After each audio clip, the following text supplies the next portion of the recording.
Alright, so eto na mga madam sir. Papunta na doon, no? Kumbaga, papalapit na po. So, meaning papalapit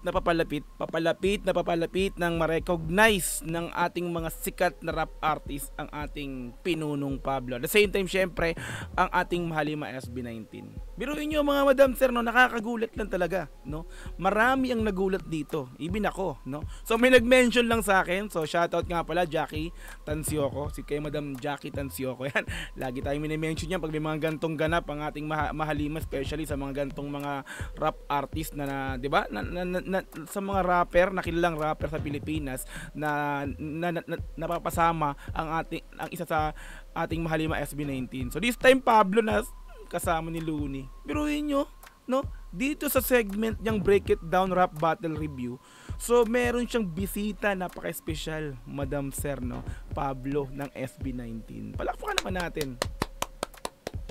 So nakaka-excite to. So gusto ko siyang panoorin ng binibigyan ng reaction comments. Okay, so mga madam sir, Looney x SB19's Pablo Break It Down Rap Battle Review 315 Flip Top Sayad versus Mot. So i-review nila yung laban ni Sayad at ni Mot sa Flip Top. The same time, syempre, may mga mahabang pag-uusap yan with regards dun sa mga nangyayari sa hip-hop, diba? So yun. O, pinatin to mga madam sir, let's go!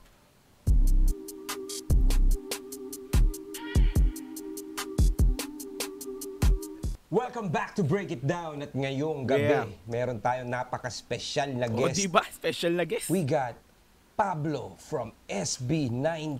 What's up everyone? Brother, maraming salamat dahil nandito ka. Alam ko nagugulat sila ngayon na nandito ka. Maraming nagugulat. Napaka-grateful ko na nabigyan mo ako ng oras sa sobrang busy ninyo. Yes, true. At alam ko meron kayong concert na parating this katapusan and sa June 1, di ba? May 31 and June 1. Diba? May 31, June 1. Actually, yung May 31 namin, sold out na yun. Yung June 1 na lang, yung day 2 namin yung... Saan ba to? Saan to? Sa Philippine Arena. Wow. So, biruin nyo mga madam sir, no? Alam na alam ni Looney na napaka-basing taong tong mga to ni Pablo, di ba? Pero, napaunlakan siya. Siyempre, matik, hindi ka naman para hindian yan pag sinabing, Pablo, dito ka, guess kita sa gaganto ko, pupunta yan, ganyan ka babait or pagka ano, di ba? Ganyan sila magbaunlak ang ating Mahalima, di ba? SB19. Let's go! Yung June 1 na lang, yung day 2 namin yung... Saan ba to? Saan to? Sa Philippine Arena. Wow! Wow! Yung ano ko yun na, pangarap ko makatugtog dun. First time namin First time dun, nyo. sa totoo lang. Ano yung ano nun, capacity? 55,000. Grabe, Wow. dami. Wow! Iba talaga ang SB19. Solid yun. Kamusta? Anong mga pinagkakabalahan mo ngayon maliban sa... Ayan, so, unahan ko na kayo ha. Si Abra at si Looney ay magkagrupo sa 2x2 Flip Top, kalaban si Shei at si Ismaglas. Diba? So, magkasama yan, si Abra at saka si Looney. Tapos ngayon, nandito si Pablo, na kung saan is nga member ng SB19, na kung saan is isa sa grupong tinira ni Abra. Tapos magkasama sila ngayon dito. Di ba? Parang nakakashock lang. Ba't ganun? Di ba? Ibig sabihin, eto na po, no, unti-unti na nga pong nakikilala ng hip-hop industry, ng rap industry, ang grupong SB19, especially Pablo, yan dito nga po. Di ba? So yun, nare-recognize ko. Nagsimula sa Dungka na music video, andun si Smaglas at saka si Shei. Di ba? Tapos ngayon naman, Break It Down segment ni Looney, andito si Pinunong Pablo. Di ba? So eto na, no, papunta sa industry ng hip hop talaga totally ang SB19. Di ba? Eto na po 'yon, di ba? Let's go. Solid yun. Kamusta? Anong mga pinagkakabalahan mo ngayon maliban sa bago nyong ni-release na music video na yung Dungka? Ang galing ng production, ang angas nung nung backdrop nyo na puro speakers. Paano nyo naisip yun na anong inspirasyon dun sa visuals dun? Sa visuals, kasi syempre marami kaming gustong sabihin. Actually yung kanta na Dungka, para yun sa mga yung mga walang parang ingay na hindi ka paniniwalaan. Parang kumbaga binabash ka or kumbaga hindi gusto yung awit mo. Para pag nangaasa ka, alam mo yun, parang instead na tigilan mo yung ginagawa mo, mas gagawin mo pa. Ito na. Tigil nga. gagawin mo pa lalo para maasar yung mga tao. So, yun yung pinakamalaking Lalo speakers pang asarin yung mga kaya kami nagtayo ng mga basya. Mountain of Speakers kasi gusto namin sabihin na wala kaming pakialam kung ano sabihin nyo sa amin, gagawin namin, gusto namin. Kung naasar kayo, mas lalo namin kayo aasarin. Yes. Ingay pa, ganun siya. May mga nag-speculate na parang disback ba yung kanta na yun? Or ano ba yun? Mas Na-excite ako sa mga ganito ni Looney. Kasi di ba, magkataka talaga, parang, di ba? Dapat sinama na si Abra dito eh. Sa ano, di ba, sa segment na to, kung tatlo silang nandito, ano kayong mga, nako, nakaka, let's go, na-excite ako. mga nag-speculate na parang disback ba yung kanta na yun? Or ano ba yun? Mas generalized ba yun? May Easter eggs ba doon? In general talaga. Disback, disback talaga sa lahat ng talagang lahat ng talagang bumubuka sa amin. Kasi sa totoo lang, tagal-tagal na namin sa industriya, wala naman kami tinapakan. Pero talagang kapag gusto mo kaming talagang subukan, papalagan. May palag naman. Yung istorya talaga niyan. Meron kami sa grupo. Gusto niya pumalag. Gusto niya pumalag. Syempre kami. Gustong-gusto ng pumalag, pero, di ba, nagtitimpi pa rin. Yan na, palapit na tayo. Pero kami sa grupo. Gusto niya pumalag. Gusto niya pumalag. Syempre kami, as a group kami. Kung wala naman kaming plano, wala kaming vision, kung wala kaming linyang sinusundan, pwede naman. Kasi exercise yun. Totoo. As an artist, gusto mo rin talagang sinusubok, sin-challenge yung sarili mo na. Pero sila kasi ang imahe ng SB19, alam naman natin, hindi naman sila pala patol, 'di ba? Alam naman nilang iba yung mga ugali kasi ng mga to, kaya masabi nila, hayaan natin 'yan. Baka sabihin ng tao is mapagpatol na tayo. Kaya 'di ba? Sa makatuwid, mababait pa rin talaga sila na hindi nila para patulan yung mga kung sino-sino mga tumitira sa kanila, 'di ba? As an artist, gusto mo rin talagang sinusubok, sin-challenge yung sarili mo na lumaban sa mga ganyan, lalo't na art din yan eh. Totoo. So, meron kaming kagrupo na gusto niya, sabi ko, kalmahan mo lang. Lalabas tayo ng kanta na malupitan, talaga yung pasabog, yung madidinig na lahat ng tao, ano yung gusto nating sabihin. So, itong kagrupo mo ba, si ano ba to? Josh Callen. Si Josh Callen. Josh Callen. Dahil parang feeling ko, Josh na tinira ng kagrupo ni Looney na si Abra. kaya tayong parang medyo nabanggit ba siya? Na name drop ba siya? Or medyo siya yung parang naging focal point nung... focal point. Alam ko nung time na yun, kasi meron nung parang umingay. Kasi parang merong usapin sa awards. Ano yata yun? Sa Wish. Andun din dapat ako nun, kaso may sakit ako nung time na yun. Hindi ko alam kung nandun ka rin. Wala rin ako. Wala rin ako nun. Hindi ko alam may sakit ako nun or nagpapahinga ako sa bahay. Pero alam ko, naggagawa ata ako ng kanta nun, album. Kasi mayroon kaming tinatapos na album nga. So yung kaka-release lang namin ng album. Yun nga, hinirang siya na nakamit niya yung award na to. Tapos parang ang dami atang pumapalag, ang daming bumubuka or hindi sumasama. Umaalma. Okay lang naman mga ganon. Pero may one artist na, yung pinatamaan siya about dun sa award na yun. So parang sabi ko, wala naman akong ginagawa. Banggitin niyo na akong pangalan. Kung naglalabas ako ng music Ito yung music ko Hip-hop naman, parang ganun. Hip-hop naman. Tapos nung naglabas nga si Abra, idol si Abra napakinggan na yung mga... Paano yung tinanggap yun nung narinig nyo for the Abra. first time? Actually ako, una, kinilig ako. Hindi naman kinilig. Parang na-excite ka na parang, uy, butik ito na yung chance na, kasi syempre yung music nyo, di ba, pangkalatan, mga tas parang ito yung chance mo na ipakita yung side mo. Dahil alam ko si Pablo, kahit dati pa, first time ko na-meet si Pablo dito in person, pero sa internet, maraming beses na yung fanbase yung 18 di ba?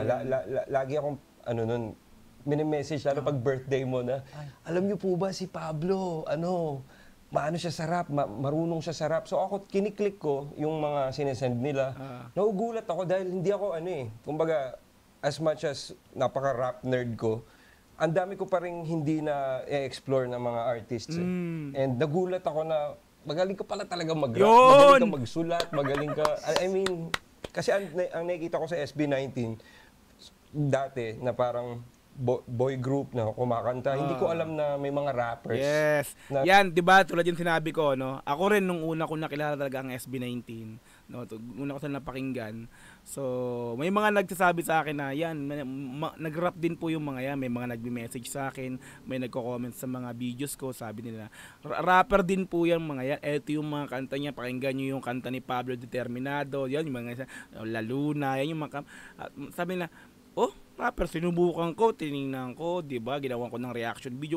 Nagulat ako, goosebumps. Sabi ko, talaga palang rapper nga. So, may mga rapper din talaga sa mga P-pop. 'Di ba ganun din yung naramdaman ko nung yung sinasabi ngayon nga ni Looney, 'di ba? Let's go tuloy. Na parang boy group na kumakanta. Hindi ko alam na may mga rappers na ganun level yung parang attention to detail na binibigay dun sa lyricismo. Kaya yung pinakauna ko na napanood yung Lalo yan. Okay yun, pati yung visuals, yung kung paano mo naramdam ko yung ano ni Pablo, yung ngiti niya talaga parang ayos to, si Looney na nagsasalita, si Looney na mismo yung nagsasabi na ganito, okay yung kanta ko. 'Di ba para yung ano yung tuwa, 'di ba? Sa puso mo na ayos, no? Na-recognize na ako as talagang rap artist ng isang hari ng tugma. Looney, let's go! Okay yun, pati yung visuals, yung kung paano mo ni-rap, kung paano mo, nagulat ako na gano'n na pala kalawak yung saklaw ng rap, na umaabot na talaga siya sa iba't ibang genre, na i-inject na siya sa iba't ibang uri ng music. Kasi feeling ko, nung napanood ko yung yung music video na yun, pati yung nung narinig ko yung kanta, para nakita ko sa'yo na wala kang borders din pagdating sa creativity, na mas gusto mo na tinatranscend yung lahat, age, sa totoo lang preference. Yung kwento ko dun. Kasi sa bahay namin, maliit lang yung bahay namin, Chris. Kasi parang pag tumayo ako sa gitna, kita mo lahat. Talaga. Yung mga magulang ko nag-abroad, tas nanay ko sa umaga, sa ganang trabaho. So, ang mga kapatid ko, kung ano yung pinapakinggan nila, napapakinggan ko rin. Yung mga kapatid ko, nakikinig ng metal, magugulat ko. Sa umaga pa lang, natutulog ka, magigising ka. So, hindi naman sa gusto ko yun, pero since na-expose ako, nagugustuhan ko na rin siya kasi wala naman akong magagawa nadidinig ko. Na-appreciate mo na din siya. Hindi ko, Slipknot, yan, mga ganyan, Escape the Fate, yan, kung ano pinapatutugtog nila. Tapos yung kapatid ko naman, mahilig sa hip-hop. So, napapakinggan ko na rin. Sina Hopsin, ganyan. Hopsin. Idol yun, bro. Napakalupit. Ill-Mind, no? Ill-Mind of Hopsin. 8, 5, 6, 7, 8, yan. Astig. Solid yan yung album niyan. Sina J. Cole, yan. J. Cole talaga pinaka-favorite ko na rapper. So, kasi yung style niya. Tapos, ayun, parang halos halo-halo na yung napapakinggan ko.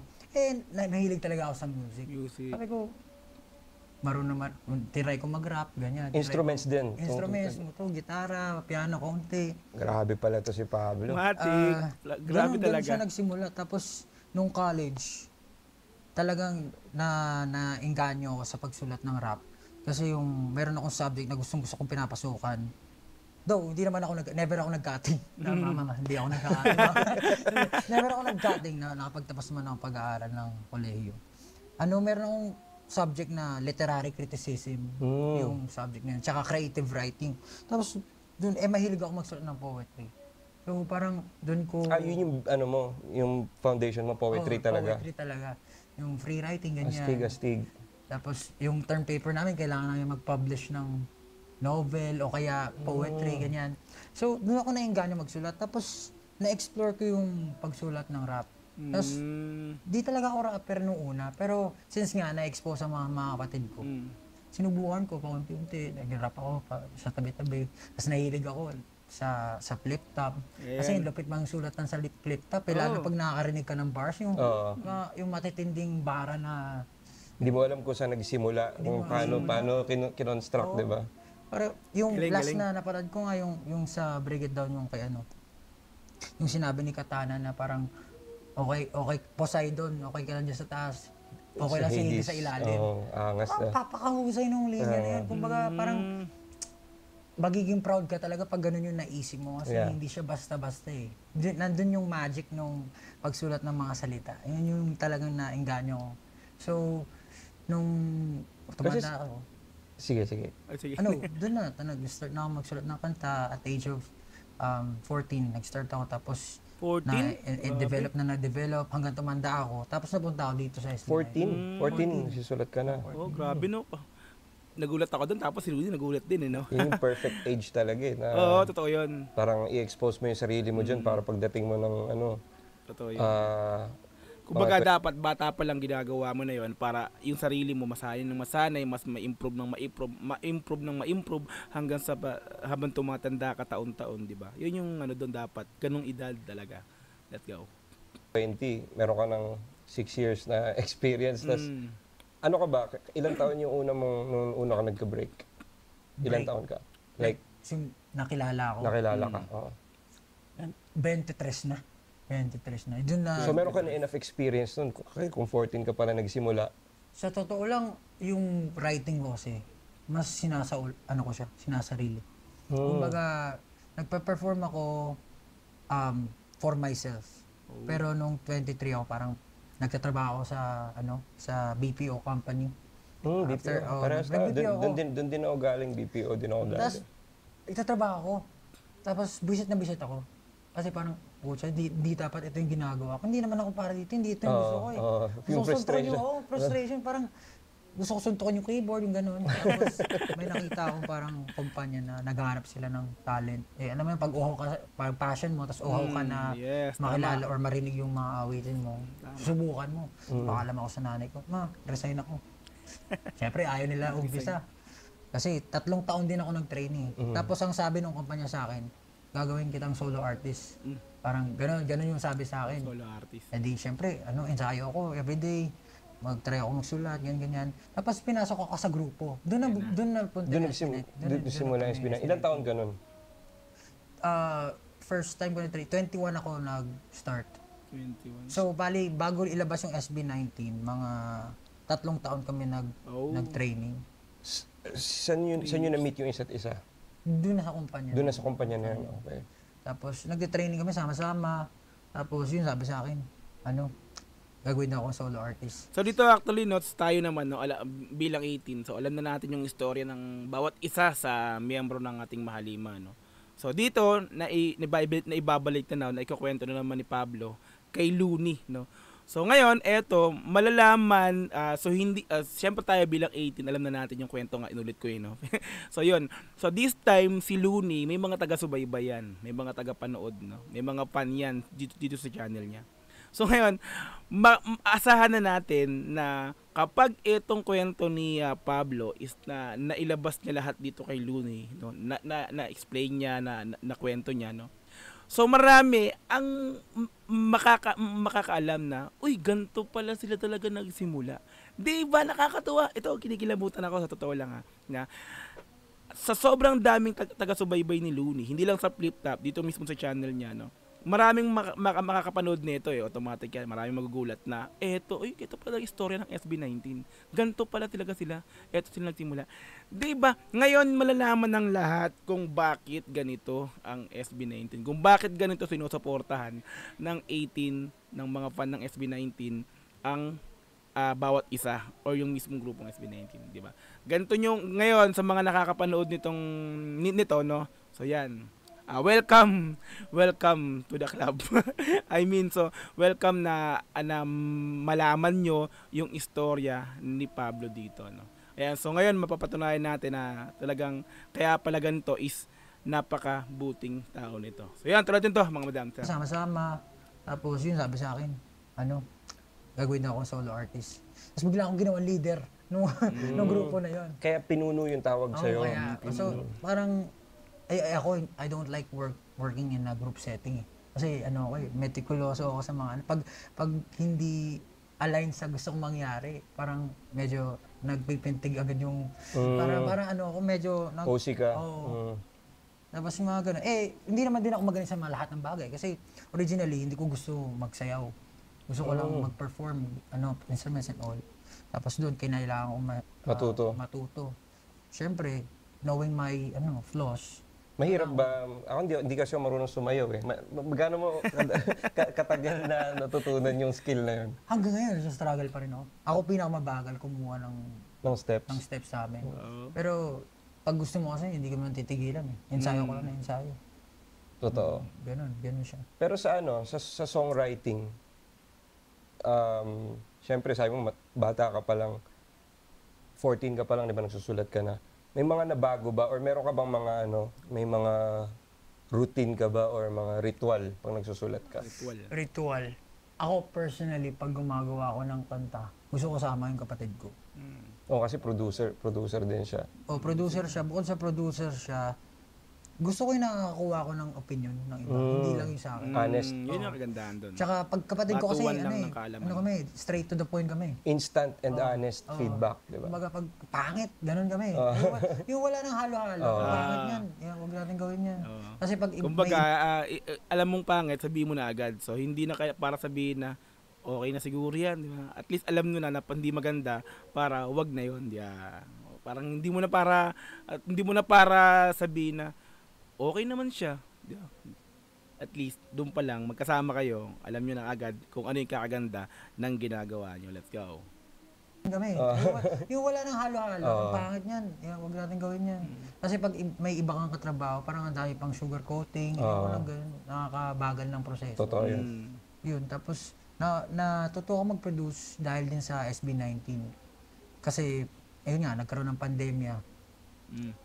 Parang, if walang kikilos, paano na? Kung walang gagawa, nangyari sa amin?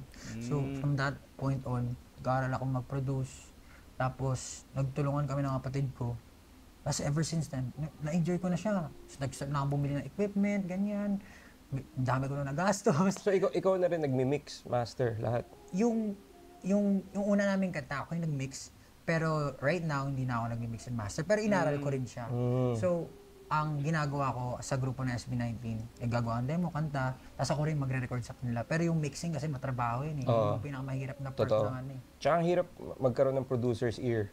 Oo, yun. Na parang tuwing makikinig ka ng kanta, yung technicality na ng mixing yung inaano mo, imbis na yung substance ng kanta, di ba? Minsan nangyayari yun eh. Yun. Tapos, yung mixing tsaka mastering sa iba na namin pinapagawa. Pero lahat ng yung pag-ayos noon, pag-record sa mga... Ikaw nagte-tech? Ako po nagte-tech. Astig. Tapos dati, kami yung kumot, ganyan. Kumot. Kasi alam mo may tricycle, madidinig sa recording. May aso, may manok.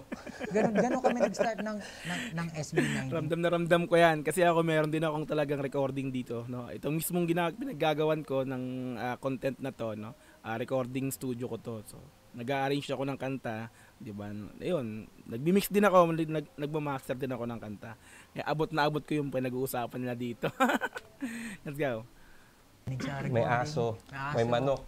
Ganon kami nag-start ng SB19 na parang lahat, parang ginagapang siya. Parang lahat, sa simula lang. Small talaga, start small. Pero nairaos. Tapos unti-unti, nakaipon pambili ng... Hanggang ngayon kami pa rin yung So lahat kayo dun sumusulat o hindi? Sumusulat lahat, pero major ako talaga yung nagsusulat sa amin. Pero for this album, yung kaka-release lang namin, talagang nagtulungan kami para, alam mo yun, parang tinest yung skills. Parang meron ba kayong expertise each? Parang merong magaling sumayaw, merong magaling kumanta, ganun ba kayo binuo? Or parang tinitrain nyo yung sarili nyo na parang sa lahat ng departments, kahit papano alam nyo na... Hindi kami ganun binuo, actually. Yeah. Pero nakita ko na may strength talaga. So meron kaming, iba-iba kasi kami ng personalidad eh. Parang meron talaga yung parang comedian. Hindi naman comedian, pero alam mo yung personality, bubbly, bright. Okay. Si Justin. Pero ang husay kumanta tsaka sumayaw. Tapos yung isa naman, sobrang lalim ng boses. Tapos rapper din and all. Yung isa, creative mind. Siya yung ng mga music video namin. Siya yung so lahat kami may toka, may kanya-kanya kaming strengths na pag pinagsasama kami, talagang nakakabuo agad kami ng production. Kasi pagdating naman sa paglabas ng music, hindi lang siya instrumentation, vocals and all, meron pang marketing. So may kanya-kanya sila, nabanggit na rin ni Pablo dito, yan, sa mga bagong nakikinig sa istorya na pinag-uusapan dito. Istorya ng SB19. Ayan, so may kanya-kanya lang expertise kumbaga, no. Kanya-kanya silang mga pinakang masterpiece ba tawag doon. Sabi kanya-kanya, yun nga sinabi na no, sinabi ni Pablo dito. So ibig sabihin, lahat talaga ng bawat isa sa SB19 is talaga yung talent talaga, 'di ba? Merong kanya-kanyang talent sila. Kaya mas nagiging maganda yung pinakang nilalabas nila kasi nga may kanya-kanya silang kakayanan, at the same time syempre yun nga nagtutulungan kapag gumagawa sila ng proyekto. Di Paglabas ba? ng music, hindi lang siya instrumentation, vocals and all. Meron pang marketing, alam mo yun, parang meron music video, visuals and all. Paano mo palalabasin yung personalidad mo dun sa music para authentic pakinggan. Kapag gumagawa ako ng kanta, hindi ko parang, eto na, ito dapat yung susundin nyo.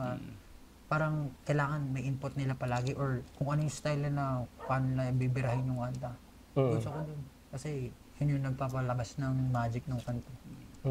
Yeah, that's right. So, about influences naman, sino yung mga major influences mo sa music growing up na nag-shape ng songwriting sensibilities mo ngayon? Songwriting, madami. Like foreign, local. Foreign, paborito talaga Queen. Gusto ko yung Queen, malikot yung utak. Gusto ko yung parang Bohemian Rhapsody pa lang, madidinig mo na kung gaano katindi yung, parang walang boundaries. Yeah. Para siyang mahabang kanta na hindi dragging. Siya yung first na, di ba, may enjoy mo yung bawat part eh. Yun. Tapos sa mga rap, dami kong pakinggan eh. Yun nga na, Hopsin, Lil Wayne, J. Cole, yan, Kendrick. Andiyan na lang, NF, I don't know if NF, yeah. Iba rin yung music niya, yung pagka-cinematic, tapos lalabihan mo ng rap song. Yeah. Napakalupit. Dito, kayo. Grabe yung mga ina-idolize niyang foreign, eh, no? Actually, yung iba sa nabanggit ni Pablo, hindi ko kilala. So, sabihin talagang ganun siya kalawak na si Pablo. Cinematic, tapos lalabihan mo ng rap song. Yeah. Napakalupit. Dito, kayo, Steve Bill Looney, talaga? Actually, Abra, lagi namin pinapanggan yung mga awit niya. Idol din naman kasi talaga si Abra. Ibina ko talaga idol ko yan. So, syempre, magugulat ka na lang. Nagulat ako, di ba? Karamihan na ganun yung ginawa niya. So this time, ito nababanggit na naman si Abra. Looney Abra. Wala lang. Talaga? Actually, Abra, lagi namin pinapanggan yung mga awit niya. Salamat. Solid. Wala naman, I mean, yun, actually, all-encompassing eh. Kasi pag nakikinig ako ng music, ayoko lang talagang nakakahon eh. Gusto ko marami akong, kumbaga, baon para pag gumawa ako ng music. May bago kang plugins, no? Parang ganun, parang ganun. Inspirasyon na lahat. Pero pag gumagawa ako, once na mag-start ako magawa, hindi ako nakikinig ng kahit anong music. Ako rin. Kasi maano ka eh. Mahalo-halo yung osmosis ka eh. Tama. So, for a month, talagang wala akong papakinggan. Magka-create na ako. Tapos if ever may nasulat ako linya, ginugoogle ko rin, meron na ba nakasulat nito? Para ma-check mo. Tapos pag wala pa, ngayon natin nalalaman talaga yung secret na, strategy ni Pablo sa paggawa ng kanta. Biri mo 1 month, di ka makikinig ng ibang kanta, nakapokus ko lang doon. Tama nga naman kasi para yung pinakang utak mo, yung isip mo, doon ka lang naka-straight to the point sa pinakang goal mo na gawa ng kanta. Kasi tulad nga ng pag nakakakinig ka ng iba, mahalo yung di ba, mawawala ka sa pinaka-focus mo kung alin ba talaga yung temang ginagawa mo. Di ba? Ayan, so may nalalaman na naman tayo kay Pablo, no? Diskarte ni Pablo to, no? Kuha natin to. Ginugoogle ko rin. Meron na ba nakasulat nito? Nag-google din. Para ma-check mo. Tapos pag wala pa, parang sarap sa loob. Sarap sa feeling. Kasi parang original idea, okay. Mga ganun din. Nagkakaano ka ba? Nagkaka-writer's block ka rin? Paano mo hinahandle pag ganun? May creative block ka? Never pa. Hindi mo na... Iba talaga. Iba talaga. Ang mahirap sa akin, parang, ang hirap sa akin, parang obsessed ako. So, kapag nagsinimulan ko, tatapusin, i-ano mo talaga. Pipigain ko talaga ng pipigain. Kahit sabihin mo wala. Pwede akong magpahinga, 1 oras, 30 minutes. Pero kahit nagpapahinga ako, iniisip ko pa rin eh. Kumbaga yung pahinga ko, naghahanap lang ako ng inspirasyon para tumuloy yung pagsulat ko. Pero hanggang nandyan yan, kahit katulugan ko, matutulog ako, naiisip ko pa rin yung susulat ko. So, Di ko alam. Actually, meron yung writer's block, yung idea ng writer's block, sinulatan ko rin yun. Para, kumbaga, yun nga, siguro yung, nung college ako, nagsusulat ako, tapos yun nga, siguro na-experience ko yung writer's block. Tapos, nung na-experience ko sa, what if yun yung maging tema ko? Yung tema ko. So, sinulatan ko rin siya. Galing. Pero, siguro, sobrang pag-uhaw ka rin talaga.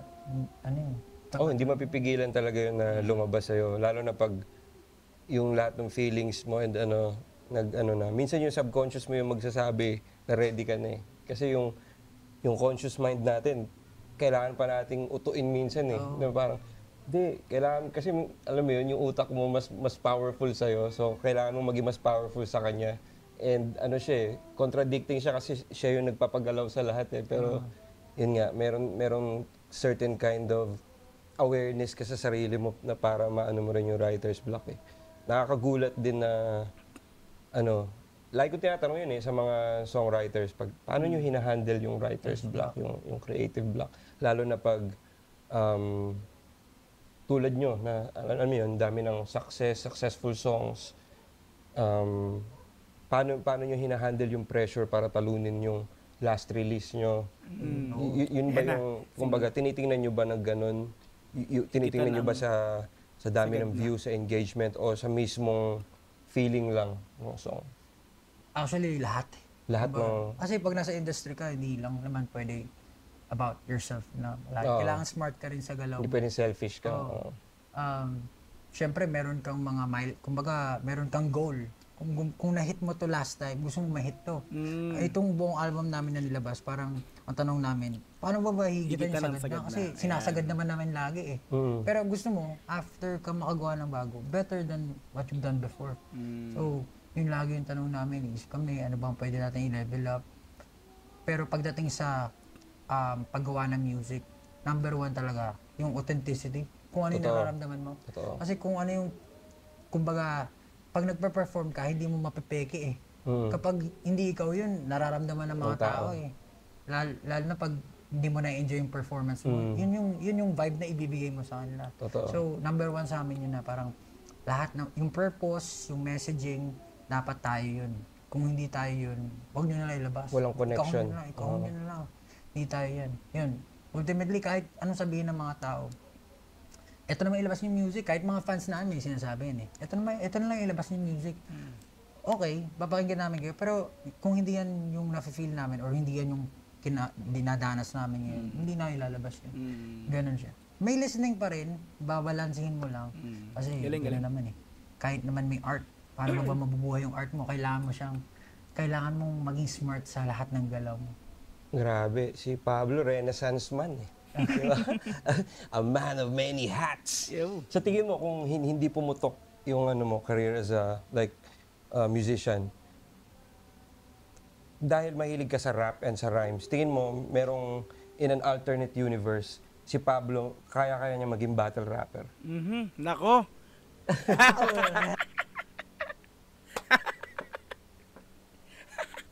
Parang bigla ako nagulat dito, Looney ah. Mukhang hinihikayat na ni Looney mag-battle rapper si Pablo.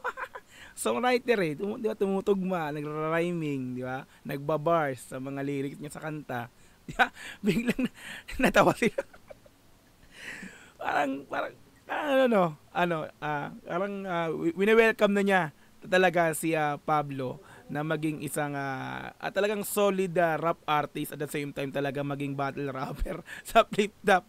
Wait lang kinat ko kasi excited na talaga akong mapakinggan yung sagot ni Pablo, pero may mga gusto kasi akong sabihin. So yun no. So, talagang talagang nire-recognize na ni Looney as a rapper si Pablo. At the same time ito na nga biglang tinanong niya kung gustong maging battle rapper. Na-overwhelm ako. Pasensya na. Medyo yung reaction ko, yung comment ko. Pero masasabi ko kasi talaga ito, napakasaya. Yeah. Kasi bias ko yan si Pablo eh. Bilang rapper, di ba? Gusto ko siya. Tapos ganito na si Looney na hari ng tugma sa Flip Top is magkasalita ng ganito. Ihikayatin, parang wini-welcome, yan, iniimbitahan maging isang battle rapper. Okay, sige na, i-play na natin to, no? So hindi natin tatagalin. Gusto ko ring malaman yung sagot ni Pablo. Let's go. si Pablo, kaya niya maging battle rapper? Ayan na. Kumbaga na-try mo, kumbaga naging hypothetical ba yan sa utak mo? Like, growing up? Battle rapper. Yan na. Tingin mo you can handle? Imagine ko siya eh. Alam mo, di ba kasi alam mo yung mga bata, nagba-battle rap nila sila eh. Parang biro-biruan. Kami rin ng mga kapatid ko, ganun din. Siyempre, merong point na inimagine ko na nakikipaglabanan ako, tagisan ng salita. Pero ibang mundo yung battle rap eh. Ibang-iba siya eh. Meron siyang similarity sa paggawa ng music. Pero, pag rap kasi, di ba, kuwari, say, nakikipag-battle ka na, bilangan ng suntok yan eh. Pag sa music, lalim, no? Bilangan ng suntok. nagkukwento ka eh. Nagkukwento, Tsaka kumbaga, vibe. May narrative, vibe and all. Mas maganda, mas dynamic, kumbaga, kumbaga, nafe-feel ng audience mo. Pero pag battle rap, kailangan talaga punchline. Tsaka yung skin as a battle rapper din. Tingin mo kaya mong i-handle yun na may sumisigaw sa mukha mo? Yeah. Pinagmumura. Pinapersonal ka. Yari. Kung ako lang, sasabihin ko hindi eh. Pero kasi meron nag-call center agent din ako bago ako pumasok. Kaya ako nag-quit. Kasi meron akong tawag na natanggap. Irate? Irate na customer. Pag tawag sa akin, pinagmumura ako. Tapos, tapos nanay ko dinamay. Iba na yun. Tapos after nun, nag-resign na. Okay. Parang, so yun na, nasagot niya na. Parang, kasi sa flip top, sa battle rap, sa mga ganyan, andyan yung damayan ng lahat. Salitaan na masakit na salita, harap-harapan sa mukha mo, mumurahin ka, dadamay buong pamilya mo. Sobrang napaka sa mga hindi pa nakakanood ng battle rap, sa mga 18 dyan, so ganon yung pinakang style or process ng pagbabattle. Talagang sila, kumbaga ilulubog ka sa kung saan talagang, di ba, sa yung pambabastos, lahat ganon doon na, no? So si Pablo, yan, nakwento yun na ganyan, na ayaw niya nang ginaganon siya. So masabi natin, hindi. Parang hindi talaga si Pablo sa battle rap. Kasi, syempre, ayaw niya nga ng ganon na, kasi tsaka alam naman natin na si Pablo hindi naman talaga nagmumura yan, hindi natin napakinggan pa na talagang may bad word na sinasabi yan, di ba? Doon lang sa kantang Dungka, di ba? May mga ron, pero di ba, hindi ganoon ka mild pa yon, no? So, masabi natin sa battle rap siguro yan, so hindi siya papasok sa battle rap. Let's go, tuloy. Iba na yun. Tapos after nun, wala na. Nag-resign na. Parang hindi ko masisigmura, lalo pag personals, hindi ko kaya. Iba rin talaga, no? Ano yun? So, yun. Napakagandang mga sagot at salamat sa pagsagot doon sa mga tanong na yun. Napaka-curious. Curious lang din talaga ako sa kung paano mo hinahandle yung mga bagay-bagay sa dami ng ganap ninyo. And gaya na sinabi mo, mga battle raps na pinapanood mo dati sa Flip Top, ano yung pinaka tumatak sa'yo ng mga battle na hindi mo Dos por dos. Napakadami. Siguro yung recent ko napapanood ulit, yung I don't know if pag-TikTok ka. Kasi merong si Lenya, si Palakid na yung sumisikat. Tapos ginagawa na yung mga pulo. Natutok na. Siguro yun, iwan ko, sa delivery, yung messaging, kung ano siya bigat, sobrang effective eh. Tapos parang music din sa ears. Alam mo, maraming gumawa ng parody nun, kahit ibang lengguwahe. Iba yung lengguwahe yung ginagamit nila. Pero parang nagustuhan siguro nila yung cadence or yung bato. Saka kasi, tunog onomatopeia kasi na pak, mga ganun. Parang natural pakinggan. Sarap pakinggan. Yun siguro. Pero, yun nga, yung mga recent, dami sa sobrang daming magagaling sa Flip Top. Mga baliktaran ni Mot, mga ganun, na mabibilib ka talaga. Pero marami, no? Classic. Na kasi, 15 years na rin eh. Hindi mo na, ang dami ng ere. Kung bigat lang, kung line na hindi ko makakalimutan, yung classic, yung unang-unang pang Flip Top na pinapanood ko, yung kay Delo na yung itlog mo kasing laki ng holes. Yung balls. Kay, ano ba to? Kay laban niya si Target. Classic yun. Isa sa mga pinaka, nagpaputok din sa Flip Top ng mga battle. Ano pa yun may part 1, part 2 pa yun dati. Sinachap-chap. Nabanggit mo si Mot kanina. Speaking of that, ang papanoorin namin na laban ngayon ay hindi ko alam kung anong event to. At minsan kasi pare-pareho na yung itsura nung kasi minsan venue sa TIU Theater pa yata to nung open pa yung TIU Theater. Nakapanood ka na ba ng live? Hindi pa? Hindi pa. So mga try eh. Sige, pag may battle ako, sabihan mo lang ako. Tayo. Tawagin kita, itatag kita na. Ikaw naman dito sa second round. Naku po. Okay. Itong battle na to ay laban ni Mot tsaka ni Sayad. Simulan na ba natin? Sige. Let's do it. Alright. Sukat natin mga madam sir, no. So dito, no, interview ang tahaba, no, 26 minutes. 26 minutes and 58 seconds. So sa interview pa lang 'yan. So yung mismong laban ni Mot at ni Sayad dito, papanoorin nila. Gawan na lang natin siguro 'yan sa part 2. Part 2, no. Ang haba kasi ng video, ikakat natin. So this time, ikakat natin. So i-end muna natin tong RV ko, yung review ko, yung reaction video ko sa kanila. So pinanood ko lang yung pinakang interview or mga tanungan ni Looney kay Pablo. So napakinggan natin. Yan, so ganun yung pinakang sagutan ni Pablo. Talaga nasabi na rin naman ni Looney na solid yung sagot niya, nasagot lahat ng tanong niya about sa rap industry, no? So yan, so gagawa natin to ng part 2. So mamaya-maya lang din yon, i-upload natin. Pero this time, so pang samantala, ikakat natin yung first time ko to gagawa ng part 1 at part 2 video sa reaction ko. So kasi masyadong mahaba, kaya ikakat na natin to, mga madam sir. Okay, Looney SB19 Pablo Break It Down Rap Battle Review episode 315, Flip Top Sayad versus Mot. Like natin to. Okay, so kita tayo sa part 2, mga madam sir. Cut na natin yung pinaka-video. Maraming salamat. Peace. I'm out. Yeah.